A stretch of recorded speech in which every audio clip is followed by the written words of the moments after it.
classic U.S. coins. Do you feel that modern coins are just as collectible and as worthy of our time, money, and devotion as the classics? Well, there's absolutely no question about it. And if you look at the total number of slab coins in the universe, they're actually almost 50-50. If you look at what we accept for grading versus what CAC accepts for grading. And it's about 30 million coins in the universe, 15 million of which are modern and 15 million of which are what I'll call more traditional coins. And look at what the Mint produces every year. Look at how quick coins sell out. Look at the coin that came out Tuesday. Sold out in what, 5 minutes, 8 minutes, 17,000 coins. They probably could have sold 60,000 coins. So there's clearly a demand for it, and there's a lot of new series, and people want to complete the series. There's new finishes that they're putting out there, like this Eisenhower, which is a reverse proof, and the Mint's starting to experiment more with those kinds of things. So I think they're starting to make neater coins from a finish. And even from a design perspective, a lot of the coins have some really neat designs. So there's clearly a demand for it. It's probably a demand that's more internet-based, but it's a clear demand for modern coins, and people love collecting them, there's no doubt. The Silver Eagle series, by far the number one series in modern coins. Oh, yeah. So I'm going to take a minute to stick my tongue out at you, man. Come on. James, something that's interesting, eBay has allowed sellers to actually highlight the QA check approval. How much of a validation is this? And do you feel that the dealer community is considering you to be accepted as the mainstream now? Well, I mean, I think the reality is yes. And there's a real need for being able to differentiate coins within a grade. I think CAC has proven that. They've certainly paved the way. And we've taken the exact same concept and applied it to modern coins. And if you look at our dealer network, we have about 135 dealers signed up. That should tell you something. We have a lot of people that give confidence or put credence in what we're able to do. So, now, recently, Great Collection sold a 1966 Kennedy half-dollar graded specimen 68 deep cameo special mint set that was QA check approved for over $14,000. Is the market for modern coins starting to come of age? There's no doubt. I mean, I think it always has been, and I think people that recognize what true rarity is in some of the modern coins, and what you highlighted is certainly a true rarity. I mean, if you look at most 66 SMS sets, most of them aren't even cameo. Most of them are a little bit beat up because they weren't really made like proof coins. They're a little better quality than mint state coins. But when you get an early die strike that doesn't have any marks on it, which this particular coin was, I mean, it was an exceptional coin. And there's a clear demand for it. I mean, that coin started out at 99 cents, and to your point, went up to 14,500 and closed with a 10% buyer's premium on top of that. Wow! And it sold for over 50% more than the previous record sales price for that exact same coin in the exact same grade. So, I think it tells you the market is very strong for top level coins. Are there any new innovations to your program that you would want to share with us? Anything coming down the line? At this point, I mean, I think we're pretty much doing everything in traditional coins. We're currently grading PCGS and NGC coins. There's a very strong likelihood in the next month or month and a half that we will have Annex coins available. We're working with a big customer right now that does a lot of Annex business, and they'd like for us to start to grade Annex modern coins. So there's a good likelihood that we will be doing that in the next few months. Do you think that the quality of the Annex coins as far as the grading is on par with NGC? Good question. From what we've seen, they look pretty solid. There's no doubt. I mean, our standards are our standards, so we apply that across all three of the grading services. So if an Annex coin meets our standards, it will get a sticker. And I would tell you the majority of those coins that we would sticker as an Annex 70 are pretty solid for what they are. So we feel good about it, and that's why we're looking at taking them into our business. Well, James, it's been a great pleasure having you on again for the second year in a row. I really appreciate you taking the time. As well as being one of the best graders I know, you're an equally great guy. We appreciate your time, your stories, and what you're doing for modern coin collectors out there, even if some of us don't appreciate it as much as others. Thank you. Well, sounds good, Mike. Thanks. James, it's always a pleasure to see you. So Thanks for having me. James Sego. Our whirlwind tour of numismatics continues with our next guest. Dave Harper is an author and a blogger. He has been writing numismatic articles for over 40 years. He has been on the editorial staff of Krause. It's Krause, isn't it? Krause, yes. Krause Publications since 1978 and has served as editor of Numismatic News for the past 17 years. He edits 2 annual books, North American Coins and Prices and Coin Digest. Coin collector since he was 8 years old in 1963, he writes a weekly column for Numismatic News entitled Class of 63. He is the winner of the 2014 Numismatic Literary Guild Award for the best blog, which he writes 5 days a week for numismaticnews.com, and Numismaster entitled The Buzz. I'm sure that you've read some of his work, and if you have, you've enjoyed it thoroughly, I'm sure. Please welcome to the Coin Show, Mr. Dave Harper. Thank you, Mike. It's a great pleasure to be here. Dave, you write a 5-day-a-week column about coins and coin collecting. Yes. Where do you find material to write over 250 blogs a year? There's way more material than I have time or the ability to write. There's no shortage, really. There's no shortage. What kind of coins does Dave Harper collect? Well, right now, my primary focus is sorry to disappoint you, is Costa Rican paper money. I started vacationing there about 20 years ago, and I thought, wow, I've got to collect those notes. I guess the one question that I have is, how did you get your start in the specific hobby journalist side of it? My journalist start began when I subscribed to Coins Magazine many years ago.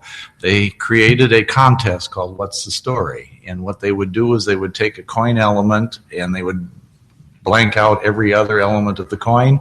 And so it was a twofold contest. One, you had to identify what the element was and what the coin was, what the coin was on which it appeared. And then you had to write an interesting story about it. So I thought, boy, that was really great. And so I jumped right in when I was 15 years old, and I wrote an article, sent it to them, and I won that monthly contest. And I thought, boy, this is really something. I'll keep going. And I entered so many times that they finally changed the rules and said if you win once, then you can't enter again for 2 years. So I solved that problem. I went to work for them. So I can write all the time. As editor of Numismatic News, what do you see as the biggest threat to hard copy numismatic publications? Well, the internet is certainly challenging hard copy numismatic publications.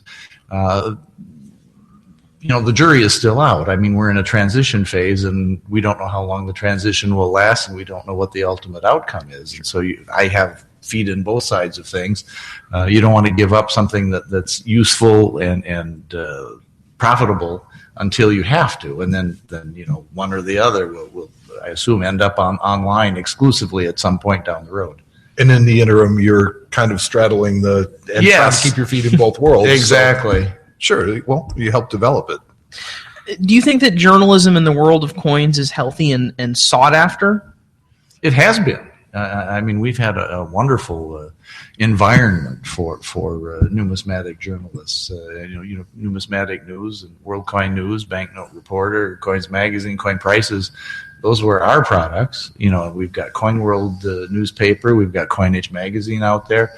You've had very professional, very dedicated, very competent people that have been putting these things together for 50 years. And so the state of numismatic journalism is healthy. But how a collector will access that numismatic journalism, that's what's in transition. If you were to take a guess at what the next evolution is, and what do you think that would be? And do you think that news publications like Numismatic News, Coin World, Coinage, and the like will be able to survive as they are presently constituted? Well, the firms probably can survive, but how they offer what they produce is what's changing. And so I gave a speech at the Texas Numismatic Association in May, and I basically called it, what's collecting going to be like in the year 2040. And I said, by 25 years from now, there's very likely not going to be weekly newspapers, but you'll be getting your news fix going online, day in and day out, and things like my blog will, I don't know that I'll be writing a blog in 25 years, but somebody will be, and there will probably be many more. You attend a lot of coin shows in the Midwest. What's your favorite part about just going to shows like this one? I've been in this business now long enough where I know a lot of people and just catching up with everybody and finding out what's going on. And taking an interest in what they're doing, and they take an interest in what I'm doing, and it's that interaction that causes the mental fizz that keeps me coming up with topics to write day after day. Sure. It just keeps me excited. I've always been passionate about coins, and I'm happy to say I'm as passionate about coins now as I was in when I was 8 years old in 1963. Just because currently my set is Costa Rican paper money doesn't mean that I'm not buying coins and I'm not actively working on something. Sure. But I certainly wasn't buying the Ike set on Tuesday. Me neither. It's okay. Hater. Have you ever thought about running for office in the ANA, or do you feel that you best serve the numismatic community in your current capacity? Well, I believe I best serve my audience in my current capacity. You have to be a certain type of individual to serve on the ANA board. It's been kind of a daunting prospect. Anybody who goes to the ANA board in recent years has basically got to be prepared for endless legal confrontations and depositions. And that's not certainly what an average person would want to get into if you can avoid it. Yeah, not me. If you could influence the world of coins in any way, what would you like to see? I would like to see a little bit greater distance between the bullion market and the numismatic market. We seem to be have become conditioned that I can't buy a collectible coin today because silver is down 25 cents and gold is down $10.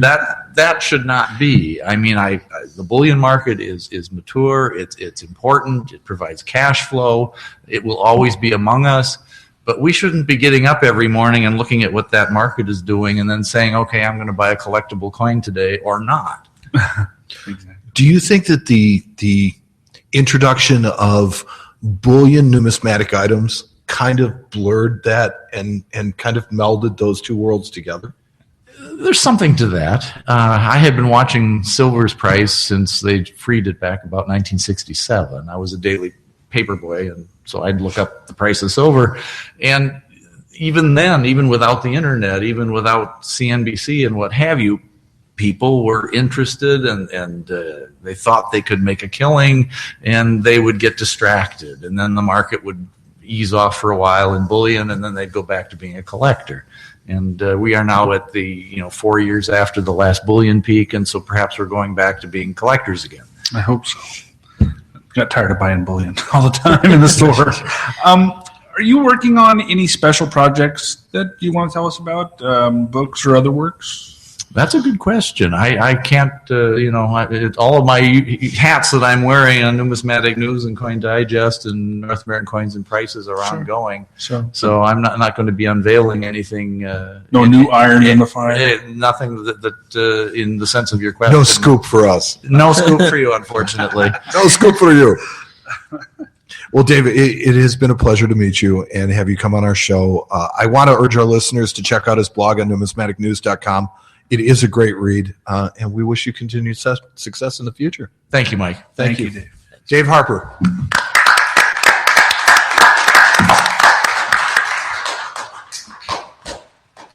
So we'd like to start by thanking our guests here at the World's Fair of Money. A huge thanks to Ken Bressett, Frank Colletti, Walt Ostromecki, Doug Witter, James Sego, and Dave Harper. They all took time out of their busy schedules to come to and share stories. Don't forget the currency girl. Oh, yes, and a special thanks to Caitlyn Trautwein, who came on from Whitman Publishing and helped us fill some of the empty space. It was really great and very generous of her to kind of jump to our rescue. I feel bad for her because she had to sit here and listen to us. Well, that's true. Well, we feel bad for anybody that has to sit here and do that. But they all took time out of their busy schedules to come and share stories with us and talk to us during the World's Fair of Money. They were generous with their time and their knowledge, and for that we are all eternally grateful. Our thanks to our hosts today, the American Numismatic Association, and to our producers, Rob Kelly and Morgan Perry, for their work here on site with the live webcast. Also, thanks to our on-site production staff, which is Rob Kelly, Ben Scott, Morgan Perry, and John Gabriel. All of their hard work on the technical end and aspects of the show. Thank you. We are grateful. I have never seen somebody any closer to imploding than these guys trying to set this stuff up. Oh, dude, they did yeoman's work. It was something where if it was left to us,